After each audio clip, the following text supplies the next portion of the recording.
A man's gotta do. Scooby-Dooby-Doo. Scooby-Doo, papa.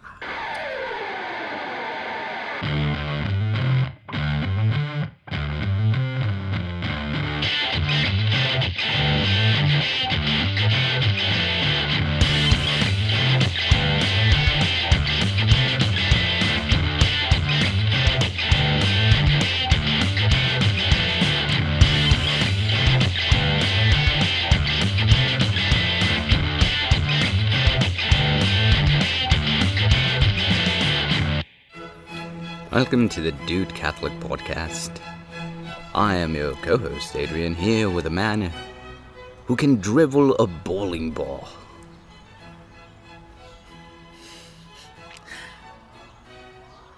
I'm Ramon. Indeed you are. Today, we continue a series titled, A Man's Gotta Do, with an episode titled, The Phantom Menace. All right. That's right. Our scripture today comes from The book of Ecclesiastes, chapter 3, verse 14. I know that whatever God does endures forever. Delicious. Delicious indeed. So let's get this podcast on the road. Alright, so we are recording early. Okay, it's not that early. It's not that early. It's before 7 o'clock, though. And birds are chirping, cigars are burning, coffee is being drunk. And Ramon is just off of a double shift at a correctional facility, babysitting the best of the best. Technically the worst of the worst, because they got caught. Anyway. That's neither here nor there. The episode is called The Phantom Menace because I haven't seen this guy that much. Yeah. For good reason. Why? Because a man's got to do what a man's got to do. And this man do indeed. Yeah, so what's been up with you, Ramon? Just working a lot, dude. We get a lot of overtime bestowed upon us. Indeed. So we gotta do what we gotta do. It's cool though. I'm not complaining about the paychecks. It just kind of sucks that I'm not Recording the Dude Catholic Podcast as much. Yeah. I ain't forget. You know. Oh yeah. Wife and child, and children. And children. Yes, and children. Them children's. Yes. But yes, the podcast, definitely most important thing. Now, and that's the thing, like there's not much to it, like last episode I was like talking about like, oh yeah, here's why we've been gone. There's really not that much. Like it just is what it is, we'd been gone for a while because we had to do stuff. Yeah.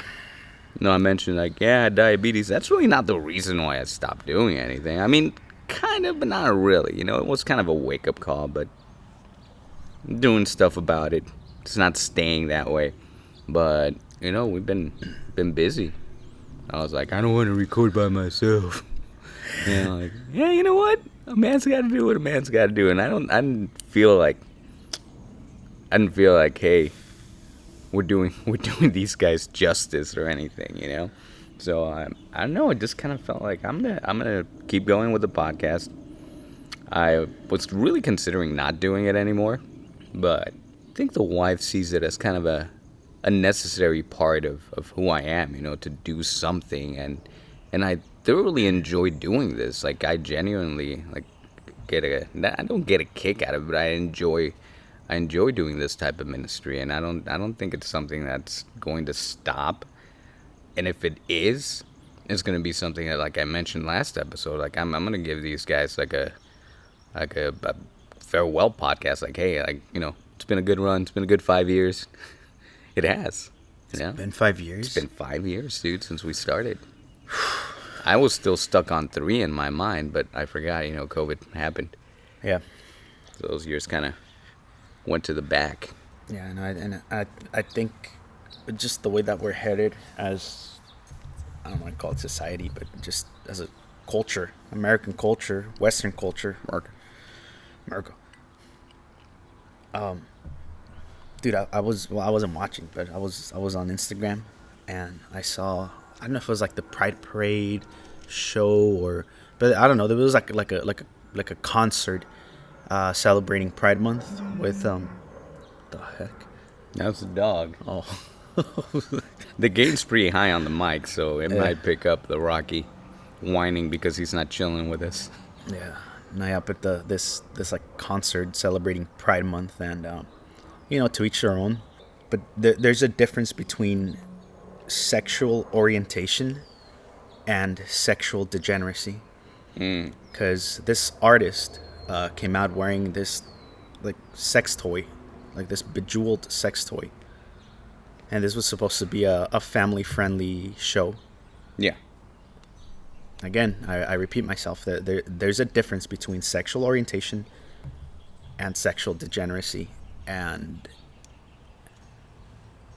I I never subscribed to like these people that like to exaggerate things, and when I hear like, oh, Disney's coming for your children, or the culture is coming for your children, but they kind of are, Yeah. because this show was geared towards families, Psych. and they come out with this scumbaggery, with this degeneracy. That's there's no other way to label this degeneracy, because that's gonna spark questions on a 5-year-old, on a 4-year-old, on whatever year old, on your child. Like, hey, what's this singer wearing? What is that? And here's the thing, like I hear, people are like, oh, heaven forbid you have to talk to your children about sexuality. I'm like, no, I talk to my children about sexuality, Yeah. but in an age appropriate manner. And that's not age appropriate. That's not even appropriate if you're an adult, dude. Like, you don't come out wearing that stuff. You don't go to work wearing that stuff. But here you do. I've seen pictures and video of kids at parades, because their parents are so woke, like they're so accepting and loving that they take them to these parades. And I don't know what you know about these parades, but they've never been family appropriate. It's always dudes wearing thongs, dude, and like, Or dudes with breasts and Yeah. not wearing a shirt. yeah. And so that's one of the things that I saw too on Instagram. I saw a post of like this one dude trying to twerk on a cop and wearing fake Oh boobs. yeah, I saw that. And I'm like, man, like, if this is good, I'm not gonna be good. And that's a big thing. We weren't gonna make this about Pride Month, but a man's got to do what a man's got to do, and what we have to do is keep our kids safe. And that means like shielding them from things. Like, there's a reason why we don't watch like that many rated R movies at the house. And we did go and watch Father Stew with the kids. I don't know if you've seen that movie, That's a great movie. right? We did. We took the kids. We have an 8-year-old, a 12-year-old, and a 13-year-old. They're a little bit older, than most people having kids my age. But some stuff is not age appropriate, if you may. But when you look at the stuff that's considered age appropriate, I'm like, that stuff is mild. Dropping an F-bomb here and there is mild compared to the stuff that we're seeing. And it's not a comparison contest over here, but dude, you gotta keep it in your pants. Yeah. And it's not okay because they have a certain sexual orientation. And if that's what the culture is pushing, then there's a reason why there's going to be a backlash for that. Families are going to stop paying Disney, and they have been. Netflix has suffered. Disney has suffered because of the stuff that they're putting out there. No pun intended. And it's something that we have to do. We have to reevaluate where our values are. And we have to monitor what our children watch. And that's the thing, like, people don't want that responsibility. We're lazy. People are lazy. The phone is the babysitter, the TV is the babysitter. But if you don't have monitoring software, if you don't know how to use your settings, if you don't know how to go through your kid's history, if you don't take the time to sit down with their devices when they don't have them in their hands and look at their browsing history, their video watching history, if you're not listening, you won't know. The reason why my kids are not allowed YouTube is because I was watching something with Peppa Pig on it, and mom called the Peppa Pig the B word. Why? Because someone just snuck in, put a whole dang episode, and took the time to just put one word in there that your kids could hear. That's how insidious it is. And that's the kind of work that we have to put in if we're going to keep our kids safe.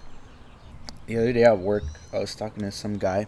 I'm gonna tell the whole story. Tell the whole story. There's a few layers in the story.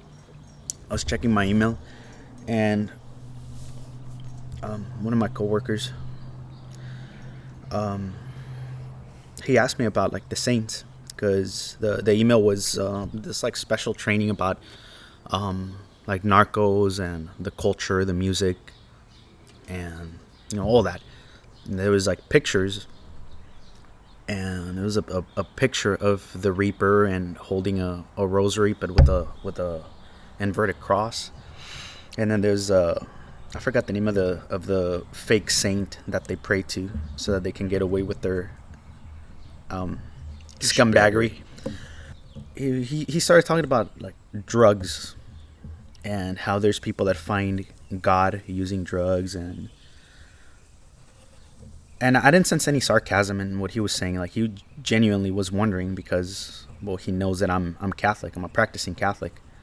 I wear a little a pen with the Virgin of Guadalupe, like a small medallion on it. So he asked me about the saints because he's not Catholic. And I told him, well, look, some people worship different things. And, I mean, you were raised Christian, so you know that, we believe in one God, the Father Almighty, etc., right? Just one God. Yes. Cool. So the misconception people have about us Catholics is that we worship the saints, but that's not the case at all. We honor the saints, and there's a difference between worshiping and honoring. Completely different things. And the reason why we honor our Mother Mary is because when Jesus was dying on the cross, one of the last things he said to that it was an apostle, right? One of his disciples. John. Yeah. The only one that was at the foot of the cross. Exactly. Oh, and that's what I told him too. Like, because like all the other guys, he had 12 homies, and then they all bounced when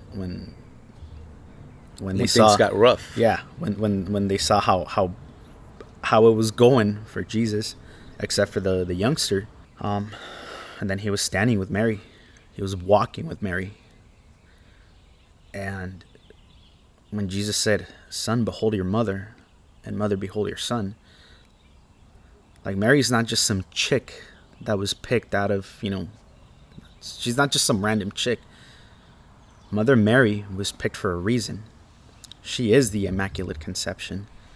She is the woman that was chosen to give us our Savior.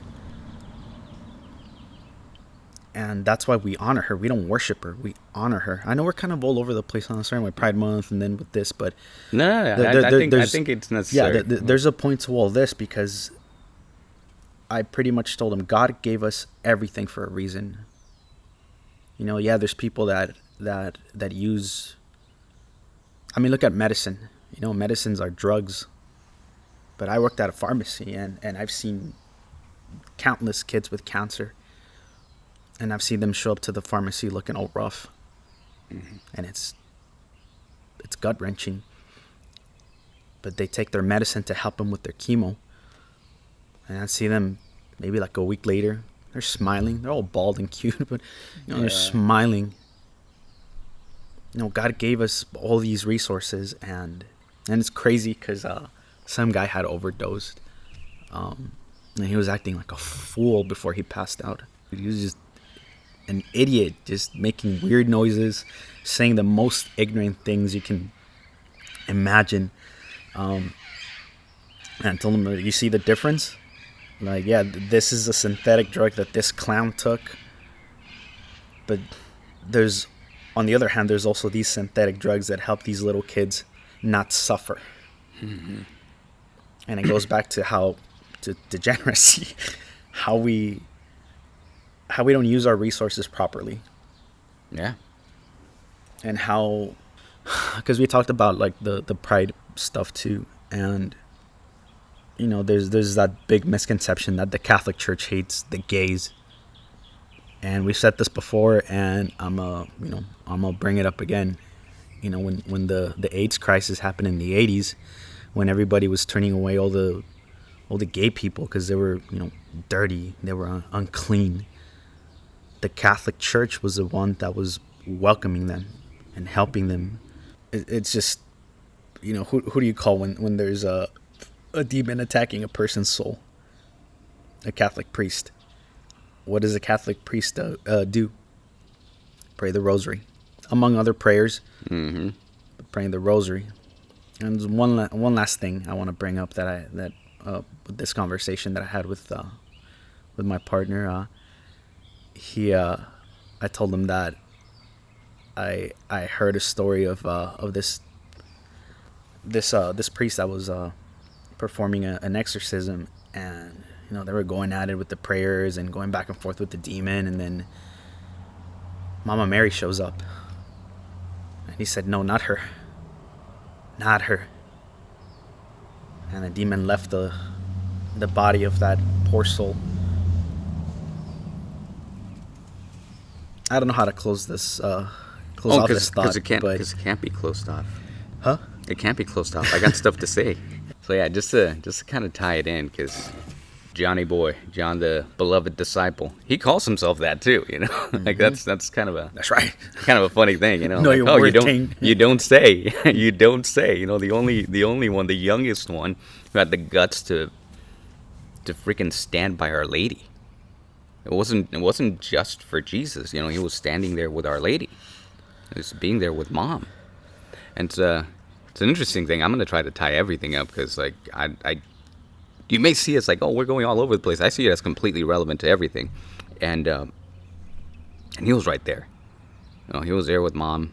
And there's a book called Refuting the Attack on Mary by Father Mateo. And it says that when he said that, it's in the Gospel of John. I don't know. We're Catholic. We don't know chapter and verse. By the way, chapter and verse didn't exist for the longest time. But anyway, let's keep it to the conversation.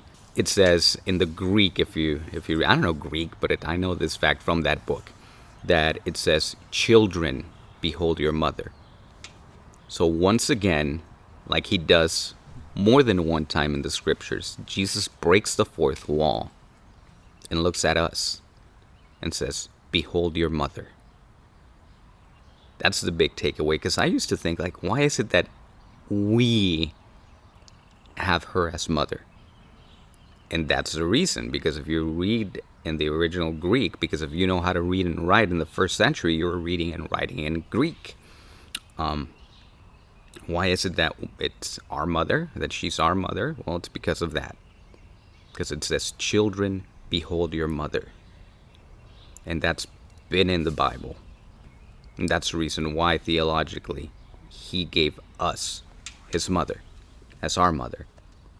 And that's the thing, when you were talking about, like, Mary being, being more than a tool. That's exactly the thing. Like, why is it that in this situation we think it's cool, and not we, but, like human beings think it's cool to be like, yeah, no, she was just an instrument to be used. God is no mere baby daddy. He's the one that gives us the example of how to be men.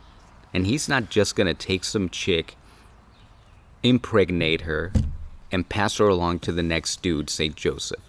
St. Joseph was there to guard her purity.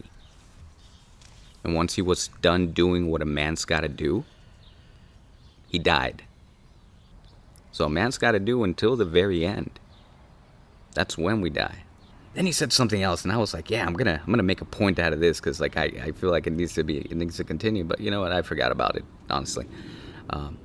Said a lot of important stuff. We got to do the right thing, and if we're using whatever it is, whether it's drugs, whether it's our sexuality, in a way that it's not what God intended, consequences are gonna happen. Whether it be AIDS, whether it be whatever.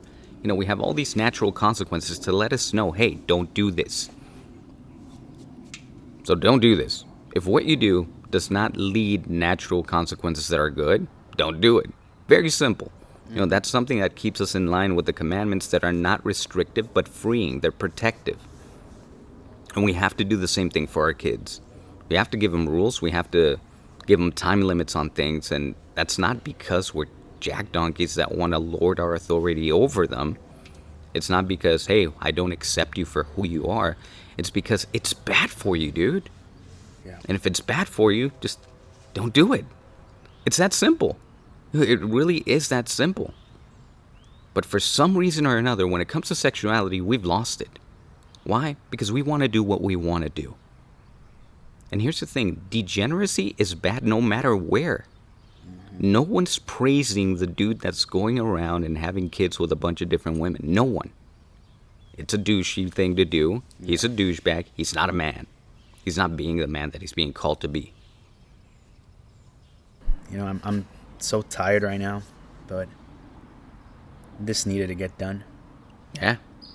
It really did. And just like you said on the last episode, I don't want to stop. Even if it's just once a month, I'm gonna show up and say whatever I gotta say. Yeah, because I need this. This keeps me accountable. Mm-hmm. Yeah, because it's not all about me. It's never been all about me.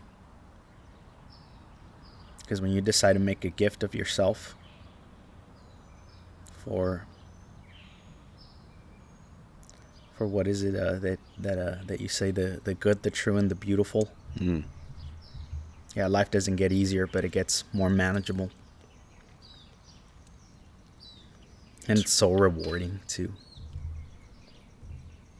That's right. You can leave it there. I don't mind. Oh, okay. Breathe. Little smoky smoke. Yeah, dude. I don't know. I've been at it. Right here, at the job for over 2 years now,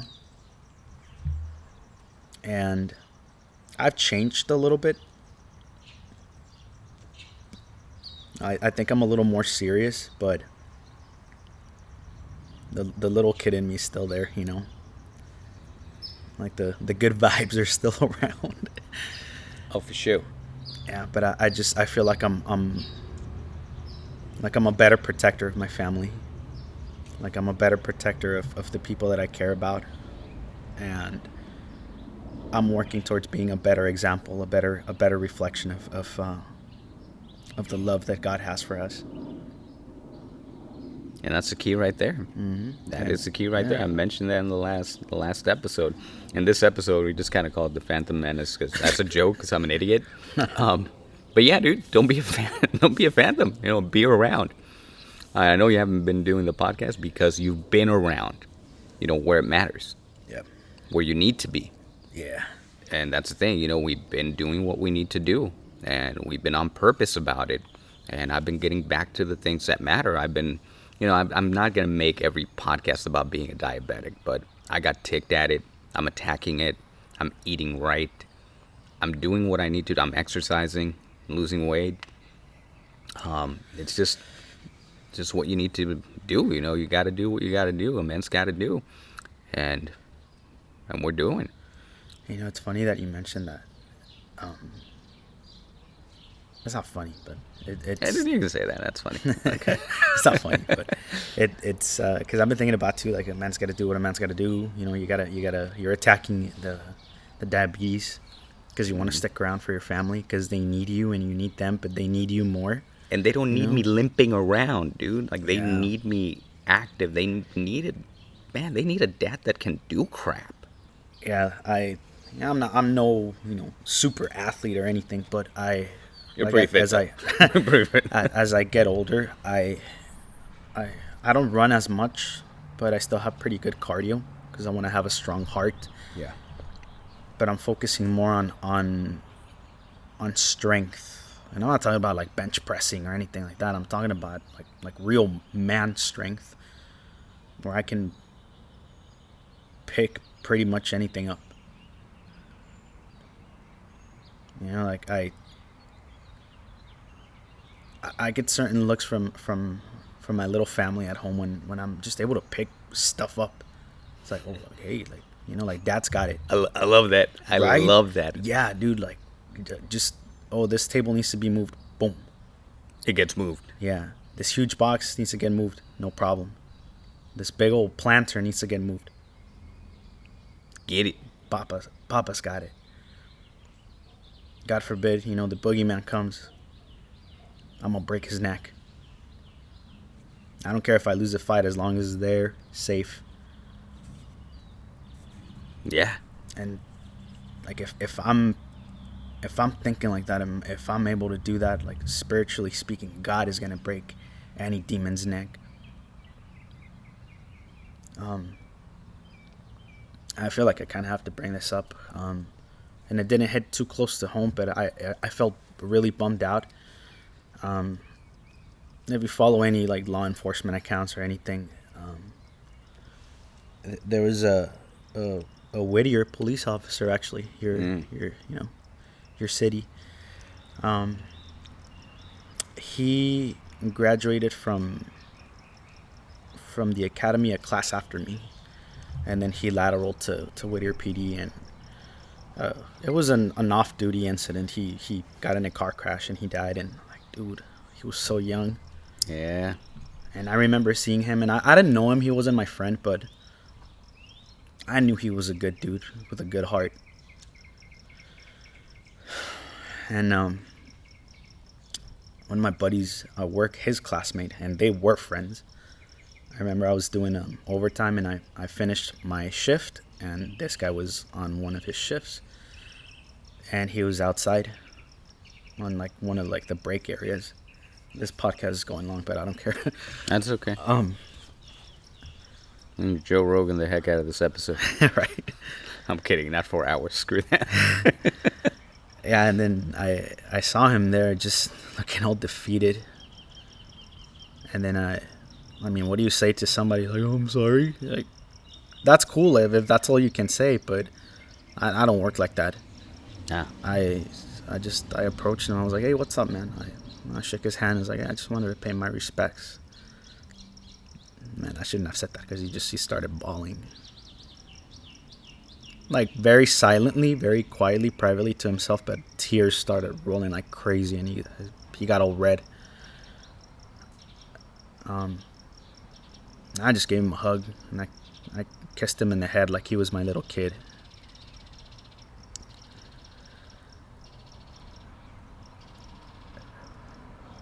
Because a man's got to do what a man's got to do. Because sometimes men get heartbroken. And my brother needed a hug and a kiss on the forehead. And none of this, it's going to be okay, because I don't know that. But I will make him feel that he's not alone.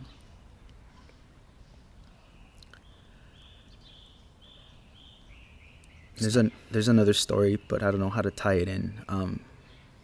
This past week, two officers were shot and killed. And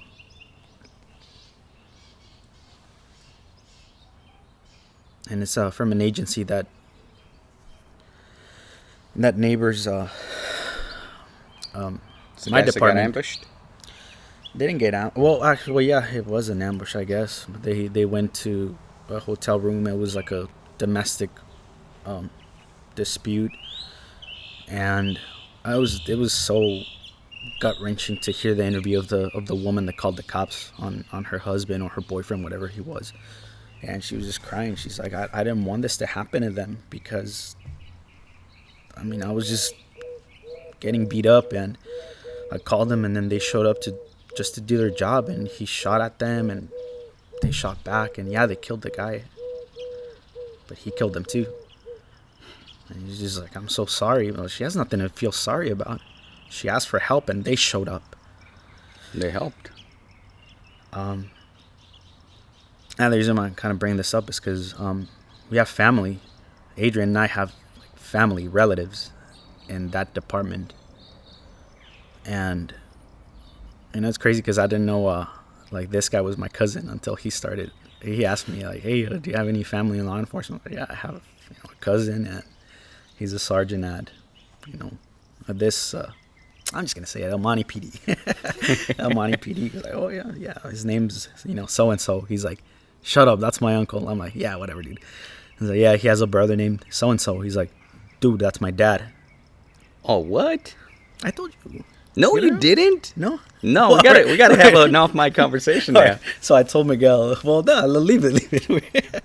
So he's like, yeah, we're not related by blood, but he's. Because I want to know who it is. That's why. Yeah. Oh, he's. So later. Okay. So. To protect the guilty. Yeah. Yeah. So we started naming like family members and what have you, and it's like legit. Like again, we're not related by blood, but his granddad is his dad's stepdad. Yeah. Well, I'll say the names later. Yeah, sure. But it's like, dude, like, oh, primo, cousin, whatever. So he just lateraled to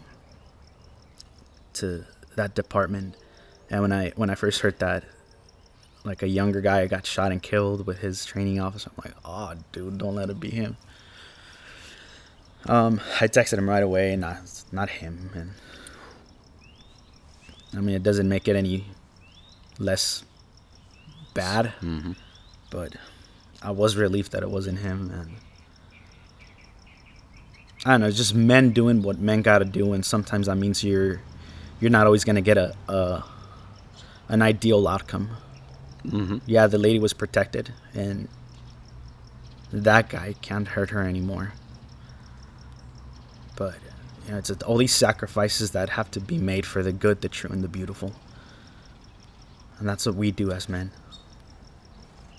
We get ready, we stay ready, and we say our prayers. Because sometimes that's actually how we have a relationship with God. It's our prayer life that's our relationship with God. Yeah. It's not always being hard, and like risking your life and all this stuff. Sometimes, sometimes it's giving them dude a hug and a kiss in the forehead. And that's the thing, like there's so many posts that I've seen because I follow men's accounts and all this stuff. Yeah. And I hate seeing the crap where it's like, if you're a man, nobody cares. Shut up. Oh, dude, yeah. That was Shut the heck up with that. Like, it's just dudes licking their wounds. Yeah. Like, no. We care. We're there. A man's got to do what a man's got to do, and sometimes a man has to be tender. Sometimes a man cares, and a man realizes that he has a freaking heart. And he realizes that other men have hearts. And yes, your feelings matter. Not as much as you think. Not as much as, the wellness and self-care crowd cares about, not at that level. At a real level. At a level where you're not waddling in self-pity, but where, dang it, sometimes you have to cry. And it's okay.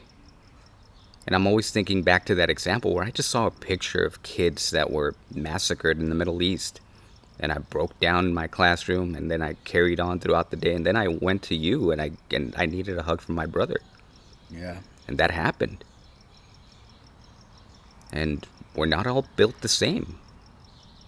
You're in law enforcement. I'm a teacher. I'm tackling evil at a different level. I'm supporting kids at a different level, where hopefully they never get to be housed by where you work. But that's the thing, we have to do what we have to do. And if you're a man, people care. We care. And we need to care. And we need to be each other's support, and we need to be in community. And that's why this is necessary. That's why this podcast is necessary. Are you getting catechetical insight? Heck yeah, you are. You're not getting chapter and verse. You're not getting paragraph of the Catechism of the Catholic Church. You're not getting the counsel of this or that. But you're getting Christ and what he wants us to do. And if that's not good enough, then this podcast is not for you. There's a lot of stuff. But if you're still listening after so many minutes on this long episode of the Dude Catholic Podcast, you give a crap. And you are why we do this. So like I said in the last episode, go on Instagram and say hi, dude. Because there's people who give a crud about you. There's people that are praying for us and are asking you to pray for us. And we'll pray for you. Ferm Ferro. Aquitur.